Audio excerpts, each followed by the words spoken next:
Kinuke শুই থাকা ইয়াত এতিয়া শুইছিলা যে কিনুকে খোৱা ইয়াত খোৱা খোৱা ইয়াত মাথাটো দিয়া যে মৰম কৰি দিছিলোঁ যে তোমাক মৰম কৰি দিছিলোঁ যে কিন্তু মৰম কৰি দিম না কিনুকে মোবাইলটো চাব মৰম মৰম ভাল ল'ৰাটো যে আমাৰ ল'ৰাটো ইমান পঢ়ে মই তোমাক চুমু দিওঁ মৰম কৰা আজি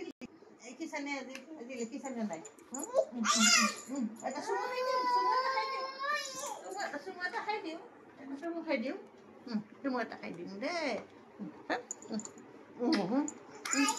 মোকো চুমু খাই দিয়া খোৱা খোৱা দেখোন এইহে ভাল ল'ৰা এইহে good boy very good boy আমাৰ আজিকালি স্কুলত যায় পঢ়ে